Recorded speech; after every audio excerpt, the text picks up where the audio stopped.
Jagalah masa mudamu untuk masa tuamu. Edukasi penyakit jantung koroner. Penyakit jantung dan pembuluh darah merupakan penyebab nomor 1 kematian di seluruh dunia.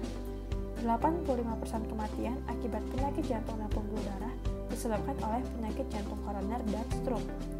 Prevalensi penyakit jantung koroner di Indonesia sebesar 1,5%. Total biaya pelayanan yang dihabiskan penyakit jantung sebesar 7,4 triliun dan terbanyak dari seluruh jenis penyakit di tahun 2016. Apa itu penyakit jantung koroner? Penyakit jantung koroner atau yang disingkat PJK adalah penyakit pembuluh darah pada jantung yang diakibatkan oleh penyempitan dan penyumbatan pembuluh darah sehingga terjadi serangan jantung yang mengakibatkan kematian. Proses terjadinya sumbatan pada penyakit jantung koroner sudah dimulai dari usia dini, di mana terjadi penyumbatan darah arteri karena pola hidup yang kurang baik. Berikut gambaran jika terjadi sumbatan pada pembuluh darah arteri. Sumbatan 30%, sumbatan 70%, dan sumbatan 90%. Menjaga pola hidup sehat sejak usia dini akan menurunkan resiko terjadinya penyakit jantung koroner. Terdapat beberapa faktor resiko terjadinya penyakit jantung koroner yang dibagi menjadi faktor resiko yang tidak dapat diubah dan faktor resiko yang dapat diubah. Faktor resiko yang tidak dapat diubah antara lain yang pertama, umur. Semakin bertambah usia seseorang, maka makin tinggi resiko terkena penyakit jantung. Pria ketika memasuki usia 45 tahun dan wanita ketika memasuki usia 55 tahun atau menopause dini. Kemudian, jenis kelamin dan riwayat penyakit jantung di dalam keluarga. Sementara itu, faktor risiko yang dapat diubah antara lain merokok, kurang aktivitas fisik, diet yang tidak sehat, alkohol, dan stres. Kemudian, penyakit atau penyerta lain yang dapat meningkatkan risiko penyakit jantung koroner seperti berat badan berlebih, obesitas, dislipidemia seperti kolesterol tinggi, diabetes mellitus yang dapat menyebabkan penebalan dinding pembuluh darah dan menghambat aliran darah, dan hipertensi karena dapat melukai dinding arteri, memungkinkan kolesterol masuk dan meningkatkan penimbunan plak atau sumbatan.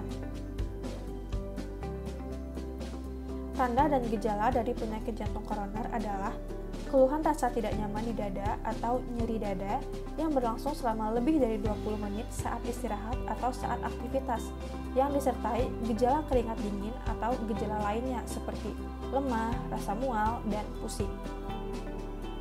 Tempat-tempat nyeri yang sering dirasakan apabila memiliki gangguan jantung antara lain di belakang tulang dada, atau di belakang tulang dada menjalar ke leher, atau dari dada ke bahu dan ke lengan, atau dari dada menjalar ke rahang, atau dari dada kiri bawah di ulu hati, yang sering disalahartikan sebagai sakit mah, atau di daerah punggung belakang di antara kedua tulang belikat.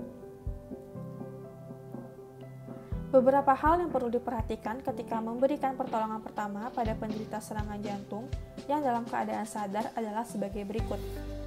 Baringkan penderita dengan posisi setengah duduk, tubuh bagian atas lebih tinggi 20-30 derajat. Hindari penderita dari gerakan mendadak dan aktivitas apapun seperti banyak berbicara, batuk, dan mengejan. Jika penderita mengeluh nyeri yang hebat, dapat dibantu menguranginya dengan pemberian obat-obatan golongan nitrat yang dimiliki penderita dan diberikan di bawah lidah. Dapat diberikan beberapa kali hingga penderita mendapat pertolongan di rumah sakit. Terdapat mitos yang harus dihindari ketika mengeluh serangan jantung, yaitu harus batuk-batuk. Respon batuk hanya disarankan oleh ahli jantung saat terlihat laju jantung yang sangat melambat yang terlihat di monitor rekaman jantung. Hal ini tidak mungkin dilihat oleh penderita yang tidak terpasang alat monitor jantung. Segera cari pertolongan. Telepon ke layanan 119 atau rumah sakit terdekat, dan segera bawa penderita ke IGD RS terdekat.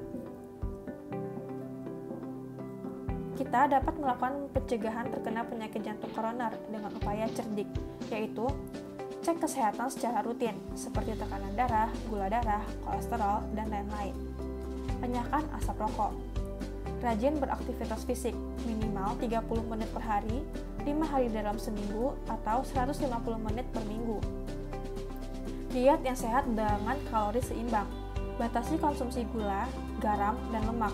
Konsumsi yang dianjurkan yaitu 4 sendok makan gula, 1 sendok teh garam, dan 5 sendok makan lemak atau minyak goreng. Konsumsi buah dan sayur 3-5 porsi per hari. Kemudian, istirahat yang cukup. Tidur minimal 6 jam per hari, durasi tidur yang direkomendasikan yakni selama 7-8 jam. Terakhir, kelola stres. Seimbangkan antara waktu untuk bekerja, istirahat, olahraga atau rekreasi, dan sosial. Beribadah sesuai agama dan keyakinan, tetap bersikap terbuka dan berpikiran positif.